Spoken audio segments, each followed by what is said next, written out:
Hello, my name is Kipley Halligan and I'm 8 years old.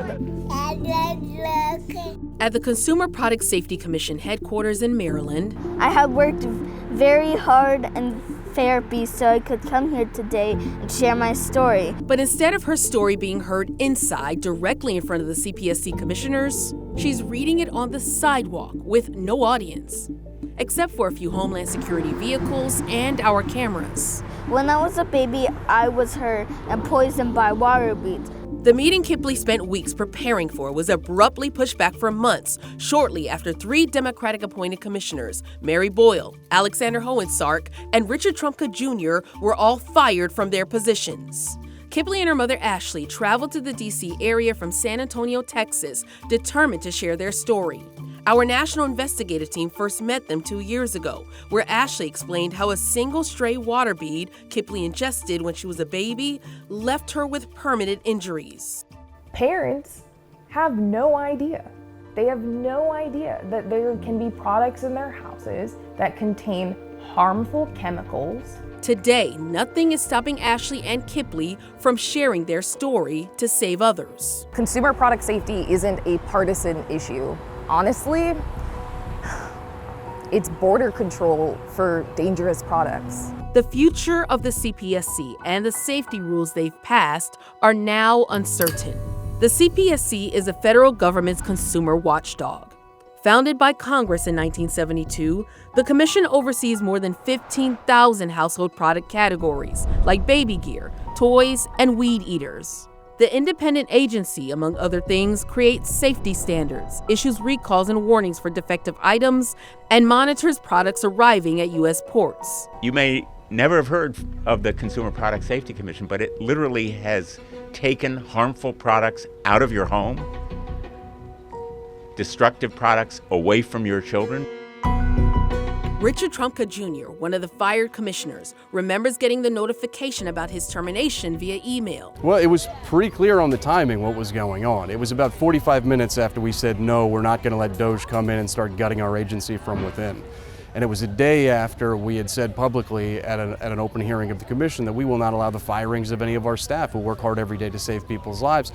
And it was a week after we had just put forward a solution on lithium-ion battery fires. And so it was pretty clear what this was in response to.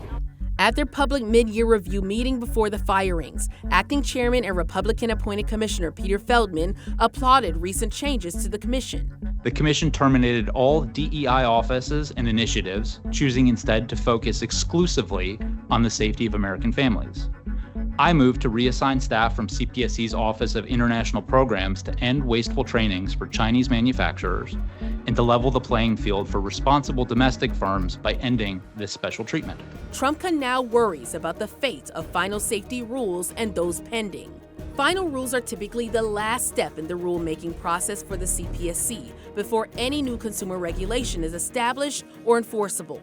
You're not going to see the final rules that we talked about that are going to save 100 lives from carbon monoxide poisoning, save 100 lives from toxic dusters, save lives from all kinds of children's products that we're working on right now, save tens of thousands of amputations from table saws. Those aren't going to happen. Our national investigative team analyzed the Federal Register for 10 products that were under review by the CPSC to mitigate the hazards at the time of the commissioner's firings. Those products were tied to thousands of injuries and deaths, from window coverings and water beads to infant rockers, baby neck floats, and portable generators and table saws. What we will see in the absence of regulation and a strong CPSC is hopefully a strong voluntary standards response, but that's questionable because who's going to enforce if there are dangerous products, if there are companies who are acting as bad faith actors? Who will protect us?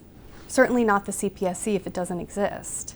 Courtney Griffin is the Director of Consumer Product Safety at the Consumer Federation of America, a nonprofit association centered on consumer advocacy, safety, and research. She fears the recent political moves hinder the CPSC's independence and may even threaten its existence. Trump's executive orders say that agencies must include DOJ and several other government offices in rulemaking decisions. It is turning an evidence-based watchdog for American consumers, American families, and turning the keys over to powerful business interests.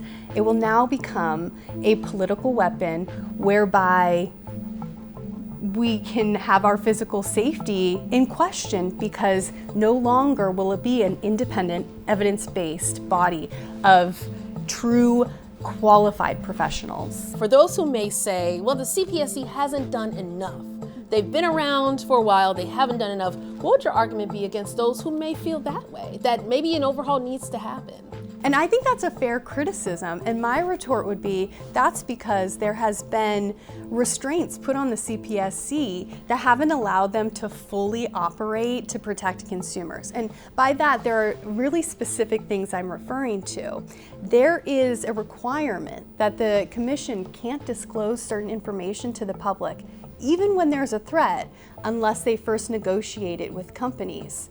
That's mind-boggling. At a White House press conference following the firings, Press Secretary Caroline Leavitt argued that President Trump has the authority to fire anyone in the executive branch.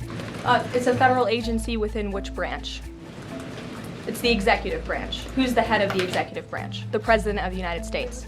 Congress. He has the right to fire people within the executive branch. It's a pretty simple answer. A notion Democratic members of Congress and the dismissed commissioners reject in a lawsuit, calling it unlawful because Congress created the CPSC as an independent federal agency, and removal can only be for neglect of duty or malfeasance in office. Hey, we're only steps from the Supreme Court right now, and I can't wait to hear what they have to say about this.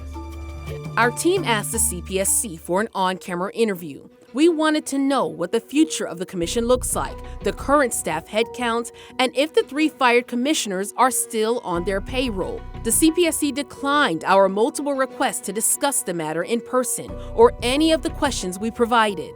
In a statement, a CPSC spokesperson told our investigative team that with only 2 commissioners, the commission set a new record for the total number of recalls and safety warnings in a single week. They added, to suggest that the work of the commission depends on the individual commissioners removed by President Trump is an insult to the hard work of CPSC's professional staff.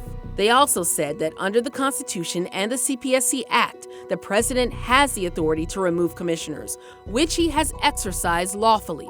As the CPSC's future remains blurry, Kipley and Ashley's fight for safer products pushes forward.